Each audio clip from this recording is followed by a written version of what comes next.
Hello दोस्तों, कैसे हैं आप सब? हम आशा करते हैं कि आप सब एकदम स्वस्थ और मस्त होंगे।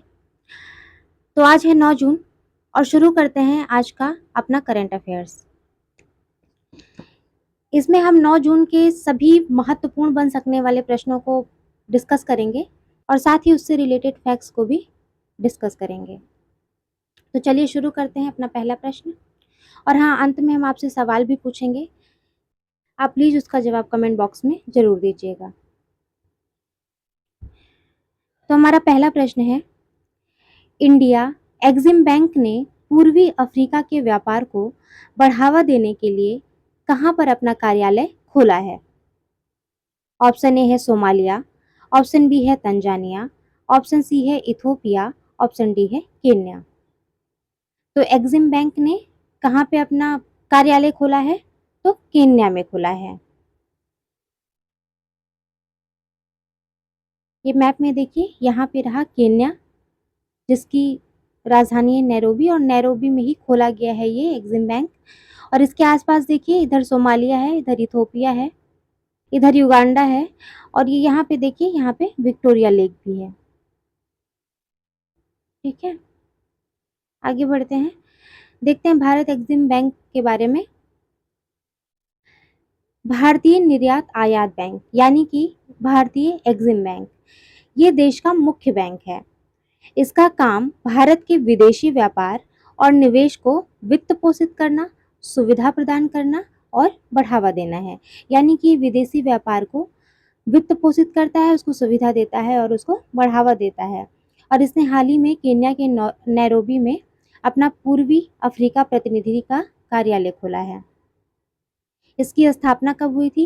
तो 1982 में हुई थी, भारतीय निर्यात आयात बैंक अधिनियम के तहत। और इसे वित्तीय सहायता प्रदान करके भारतीय निर्यात को बढ़ावा देने के लिए बनाया गया था। और इसका मुख्यालय कहाँ है? तो मुख्यालय मुंबई में है। एक्सिम बैंक सीमा पार व्यापार और निवेश को बढ़ावा देने में महत्वपूर्ण भूमिका निभाता है। विदेशों में बुनियादी ढांचा परियोजनाओं को वित्त पोषित करके या भारतीय कंपनियों को अपनी अंतर्राष्ट्रीय उपस्थिति बढ़ाने में मदद करता है। बढ़ते हैं अपने अगले प्रश्न की ओर।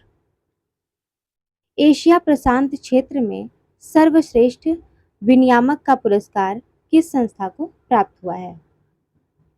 ऑप्शन ए है आरबीआई, ऑप्शन बी है ट्राई, ऑप्शन सी है सेबी, ऑप्शन डी है इनमें से कोई नहीं। तो ये सर्वश्रेष्ठ विनियामक का पुरस्कार किस संस्था को मिला है? ये सेबी को मिला है। भारतीय प्रतिभूति एवं विनिमय बोर्ड सेबी को हाल ही में एशिया प्रशांत क्षेत्र के लिए best conduct of business regulator का पुरस्कार हांगकांग में आयोजित एक कार्यक्रम में दिया गया। और सेबी की स्थापना कब हुई थी?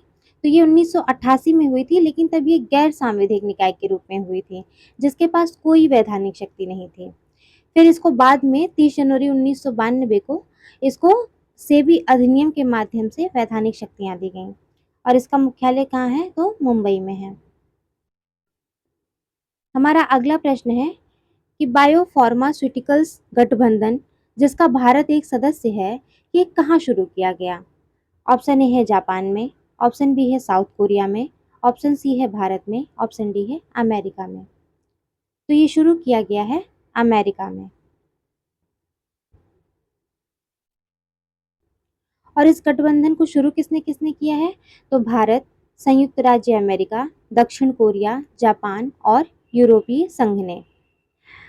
और इस गठबंधन की पहली बैठक दुनिया की सबसे बड़ी फार्मास्यूटिकल प्रदर्शनी बायो अंतर्राष्ट्रीय सम्मेलन 2024 के दौरान संयुक्त राज्य अमेरिका के सैन डिएगो में आयोजित की गई। और बायोफार्मास्यूटिकल्स क्या है? तो बायोफार्मास्यूटिकल्स एक प्रकार की चिकित्सा दवा है जो किसी जीवित प्राणी के अंगों, ऊतकों, सूक्ष्म जीवों, जानवरों के तरल पदार्थ या आनुवांशिक रूप से संशोधित कोशिकाओं और जीवों का उपयोग करके बनाई जाती है। यानी कि जैव प्रौद्योगिकी का उपयोग करके बनाई जाती है। और जैव प्रौद्योगिकी का एग्जाम्पल जैसे क्या यूज होता है? तो जैसे प्रोटीन और न्यूक्लिक एसिड यूज होता है। और ये दवाएं उन दवाओं से अलग होती हैं जो विभिन्न रसायनों का उपयोग करके बनाई जाती हैं। देखते हैं अपना अगला प्रश्न। ए.जे.टी. जॉनसिंग, जिनका हाल ही में निधन हो गया, किस क्षेत्र से संबंधित थे? एक अभिनेता थे, एक गायक थे, एक वन्य जीव संरक्षणवादी और जीव विज्ञानी थे, एक वनस्पति शास्त्री थे। तो ये एक वन्य जीव संरक्षणवादी और जीव विज्ञानी थे। ये हैं ए.जे.टी. जॉनसिंग। इनका जन्म तमिलनाडु के तिरुनेलवेली जिले के नंगुनेरी में हुआ था। वह वन्य जीव और उसके प्रबंधन पर शोध के लिए देश के प्रमुख संस्थान देहरादून में स्थित भारतीय वन्य जीव संस्थान के एक संकाय सदस्य के रूप में शामिल हुए थे और वहां से वे सेवानिवृत्त हुए थे एक डीन के रूप में। उन्होंने पश्चिमी घाट में स्थित कलक्कड़ मुंडनथुराई टाइगर रिजर्व, जो कि तमिलनाडु में है, उसकी स्थापना में महत्वपूर्ण भूमिका निभाई थी और उन्हें भारत के चौथे सर्वोच्च नागरिक पुरस्कार पद्मश्री से भी सम्मानित किया गया है। बढ़ते हैं अपने अगले प्रश्न की ओर। EY world entrepreneur of the year award 2024 से किसे सम्मानित किया गया है? ऑप्शन ए है एन आर नारायण मूर्ति, ऑप्शन बी है वेल्लायन सुब्बैया, ऑप्शन सी है उदय कोटक, ऑप्शन डी है किरण मजूमदार शॉ। इसका सही उत्तर है वेल्लायन सुब्बैया और ये चौथे भारतीय हैं जिन्हें यह पुरस्कार प्राप्त हुआ है। बाकी ये यही तीनों हैं जो बाकी ऑप्शंस में है, एन आर नारायण मूर्ति, उदय कोटक और किरण मजूमदार शॉ। इनको ये पुरस्कार पहले मिल चुका है और ये Ernst and young global limited जो हवाई world entrepreneur of the year award देता है वो ग्रेट ब्रिटेन में यानी कि यूनाइटेड किंगडम में स्थित है। देखते हैं अपना अगला प्रश्न। यूएन ने किस देश को ब्लैकलिस्ट कर दिया है? ऑप्शन ए है पाकिस्तान, ऑप्शन बी है उत्तर कोरिया, ऑप्शन सी है ताइवान, ऑप्शन डी है इजराइल। तो यूएन ने ब्लैकलिस्ट किया है इजराइल को। ये देखिएगा यहाँ पे है इजराइल, इसके आसपास में जॉर्डन है, सीरिया है, लेबनान है, इजिप्ट है और इधर ये भूमध्य सागर को छूता है। ये यहाँ पे भी है इजराइल का मैप। ये इधर से इजिप्ट है, इधर से जॉर्डन है, यहाँ ऊपर लेबनान है और यहाँ पे देखिए ये गाजा पट्टी है और ये वेस्ट बैंक है जहाँ पे हमास का कंट्रोल है। ठीक है, चलिए बढ़ते हैं आगे। यूएन की लिस्ट में रूस, Afghanistan, Iraq, Myanmar, Syria, Yemen, Somalia, ISIS और अलकायदा का नाम भी शामिल है। किसका किसका नाम शामिल है? रूस, Afghanistan, Iraq, Myanmar, Syria, Yemen, Somalia, ISIS और अलकायदा। और इजराइल की राजधानी जेरूसलम है, पहले तेल अवीव थी। अभी भी बहुत से देश तेल अवीव को ही इसकी राजधानी मानते हैं। यहाँ की प्रमुख भाषा हिब्रू है जो दाएं से बाएं लिखी जाती है। इजरायली शेकेल इजराइल की मुद्रा है। बढ़ते अपने अगले प्रश्न की ओर। हाल ही में एस्ट्रोनॉट विलियम एंडर्स का निधन हो गया है। वे कौन से मून मिशन से जुड़े थे? ऑप्शन ए है लूना, ऑप्शन बी है अपोलो 8, ऑप्शन सी है अपोलो 11, ऑप्शन डी है बी एंड सी दोनों। तो इसका सही उत्तर है बी एंड सी दोनों।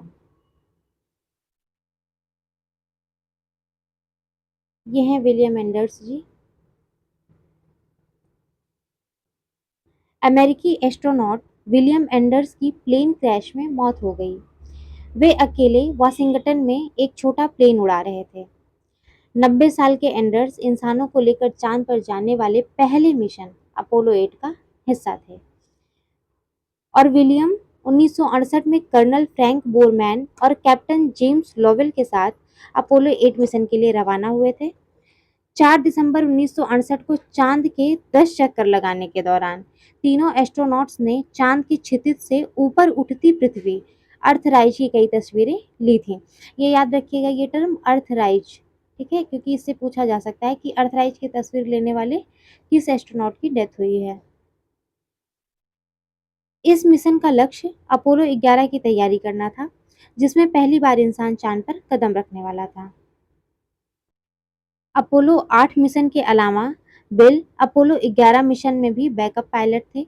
इस मिशन में नील आर्मस्ट्रांग ने 24 जुलाई 1969 को चांद पर पहला कदम रखा था। अगला प्रश्न है, इस बार के लोकसभा चुनाव में कितनी महिलाएं चुनी गई हैं? ऑप्शन ए है 72, बी है 74, सी है 76, डी है 78। तो इस बार लोकसभा चुनाव में 74 महिलाएं चुनी गई यानी कि 74। 2019 लोकसभा चुनाव में 78 महिलाएं चुनी गई थी। इस बार 4 कम हो गई हैं, 74 महिलाएं लोकसभा के लिए चुनी गई हैं। बढ़ते हैं अपने अगले प्रश्न की ओर। रामोजी राव का हाल ही में निधन हो गया है। वे किस क्षेत्र से संबंधित थे? ऑप्शन ए है राजनीतिज्ञ थे, ऑप्शन बी है व्यवसायी थे, ऑप्शन सी है संगीत क्षेत्र से जुड़े थे, ऑप्शन डी है उपयुक्त में से कोई नहीं। तो रामोजी राव का हाल ही में निधन हो गया, वे किस क्षेत्र से थे? तो वे एक व्यवसायी थे। रामोजी फिल्म सिटी और तेलुगु समाचार और मनोरंजन नेटवर्क ईटीवी के प्रमुख चेरुकरी रामोजी राव यानी इनका पूरा नाम चेरुकरी रामोजी राव का 8 जून 2024 को हैदराबाद तेलंगाना में निधन हो गया। रामोजी राव को साहित्य, पत्रकारिता और मीडिया में उनके योगदान के लिए 2016 में राष्ट्रपति प्रणब मुखर्जी द्वारा भारत के सर्वोच्च नागरिक पुरस्कार पद्म विभूषण से सम्मानित किया गया था। उन्होंने 1974 में विशाखापत्तनम में सबसे बड़े प्रसारक तेलुगु भाषा का दैनिक समाचार पत्र ईनाडू शुरू किया। यह आपसे पूछा जा सकता है कि कौन सा समाचार पत्र इन्होंने शुरू किया था, तो ईनाडू, और किस भाषा में? तेलुगु भाषा में।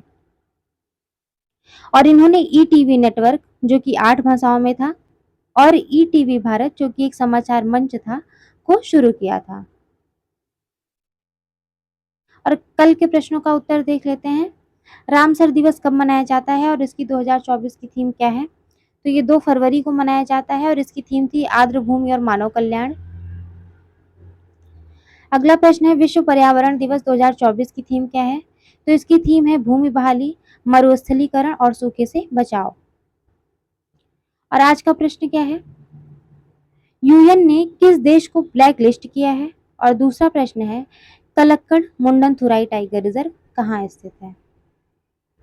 अगर आपको हमारा कंटेंट पसंद आ रहा है तो प्लीज़ चैनल को सब्सक्राइब करिएगा, अपने दोस्तों को शेयर करिएगा।